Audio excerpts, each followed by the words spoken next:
Assalamualaikum warahmatullahi wabarakatuh. Selamat datang di channel English for Work, channel yang akan membahas penggunaan bahasa Inggris dalam dunia kerja. Nah, pada kesempatan kali ini saya akan membahas tentang penggunaan bahasa Inggris dalam dunia perhotelan.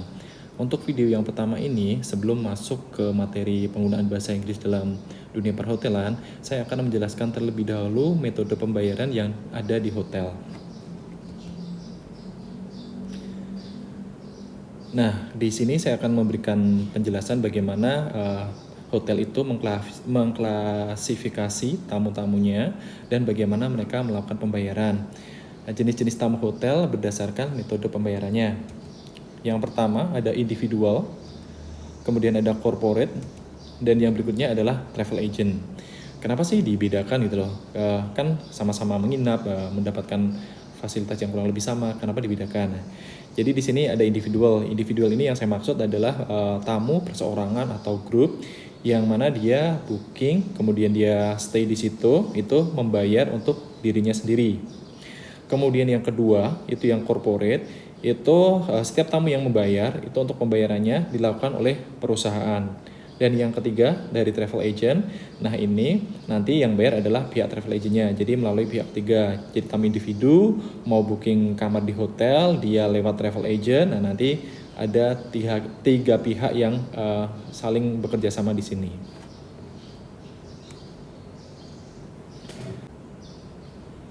Nah, untuk hotel sendiri kan dia jualannya salah satu pendapatannya adalah dari jualan kamar ya. Untuk pendapatan dari jualan kamar itu disebut room revenue. Dan tingkat kehunian kamar, tingkat keterisian kamar itu disebut okupansi. Ada saatnya hotel itu full, kamarnya banyak yang terisi, dan ada saatnya okupansinya tuh rendah. Nah, di sini dinamakan low season dan high season. Jadi hotel sebagai sebuah perusahaan, dia kan mencari keuntungan ya. Dalam 1 tahun mentargetkan berapa pendapatan yang harus mereka dapatkan. Tapi pada kenyataannya kan tidak bisa konstan demikian karena berbagai hal. Jadi tidak mungkin, ya mungkin juga sih, dari bulan Januari sampai bulan Desember hotel itu bisa full terisi 100%. Nah, untuk itu mereka memikirkan strategi bagaimana caranya agar okupansinya itu tetap tinggi, agar target pendapatan setiap tahunnya, setiap bulannya mereka tercapai.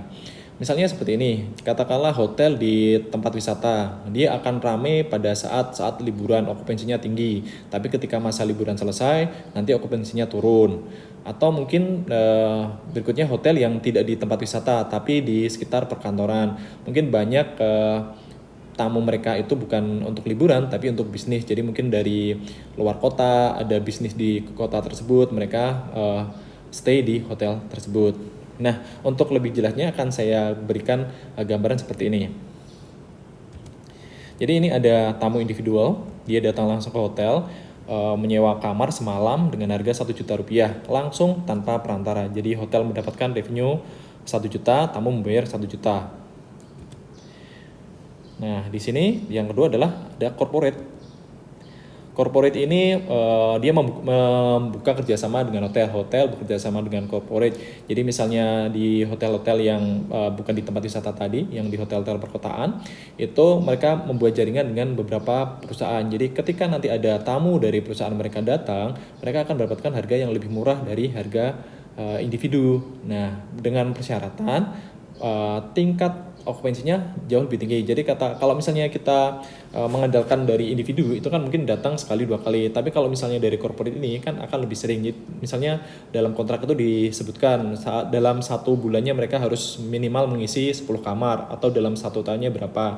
Tapi dengan imbal balik dengan harga yang lebih murah.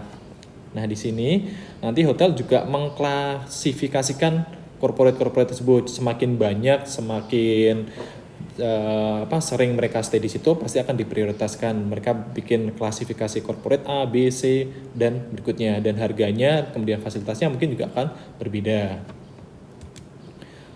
Untuk yang ketiga, travel agent, ini hampir mirip dengan corporate ya. Jadi individu itu tidak langsung membayar ke hotel, tapi dibayarkan oleh pihak ketiga. Yang kedua tadi oleh perusahaan corporate, dan yang ketiga ini dari travel agent. Nah, travel agent ini juga perusahaan yang mereka mencari profit dari dunia akomodasi ini. Mereka bekerja sama dengan hotel, akan mendatangkan tamu ke hotel mereka, dengan imbal balik mereka mendapatkan harga yang lebih murah. Kemudian harga yang mereka dapatkan itu, misalnya di sini harganya 900.000, nanti akan dijual lagi ke customer, ke individual tadi dengan harga yang lebih tinggi. Selisih dari harga yang lebih tinggi tadi itu menjadi keuntungan dari travel agent-nya. Meskipun pada saat-saat sekarang ini kebanyakan tamu-tamu individu itu lebih banyak menggunakan online travel agent karena berbagai kemudahannya, dan mereka bisa langsung online membandingkan antara travel agent A, B, C, D dalam satu aplikasi, langsung bisa dibandingkan mana yang lebih murah. Nah, ini kan sangat mudah sekali. Jadi kecenderungan tamu-tamu sekarang tuh mereka lebih pintar ya, jadi mereka bisa membandingkan harga dengan menggunakan travel agent. Nah, di sini juga sama, nanti travel agent ini seperti corporate tadi, tergantung kerjasamanya berapa, nanti akan diklasifikasikan berdasarkan jumlah revenue yang harus mereka penuhi.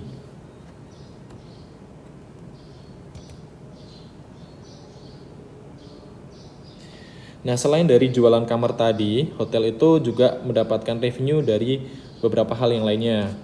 Seperti halnya untuk kamar tadi ada bisa room revenue, room rate atau room charge, kemudian ada food and beverage dari makanan dan minuman mereka, ada meeting room, ada wedding package, ada spa, ada laundry, ada juga transportasi.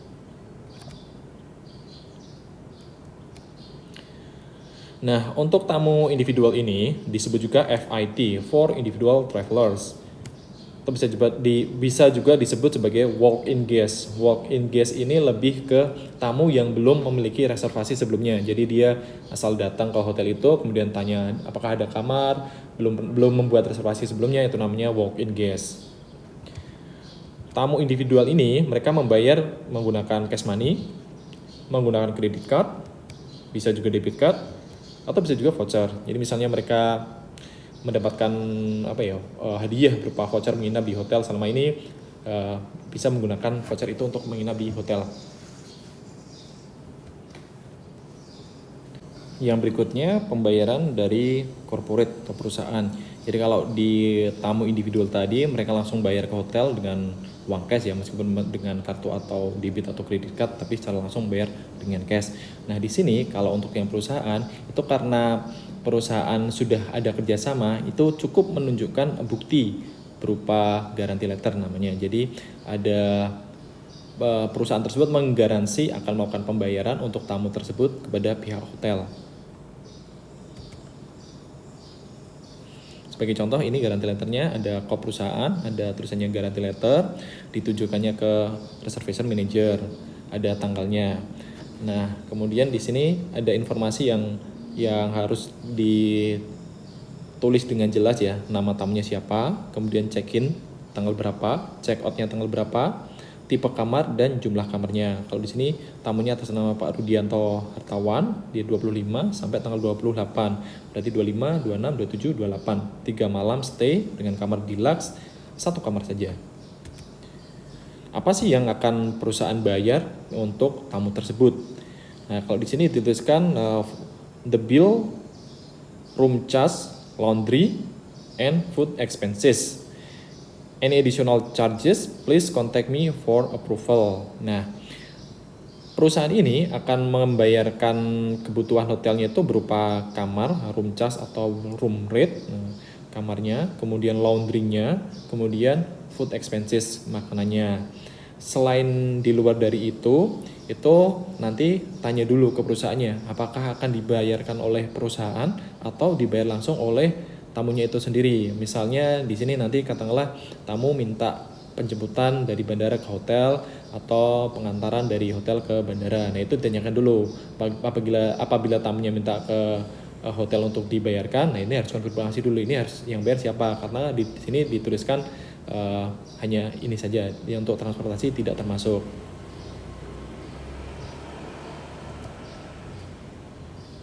Dan yang terakhir adalah travel agent. Hampir sama seperti corporate yang melalui pihak ketiga. Jadi ketika tamu datang sudah booking melalui travel agent, mereka tidak perlu bayar langsung karena kan mereka sudah bayar ke travel agent.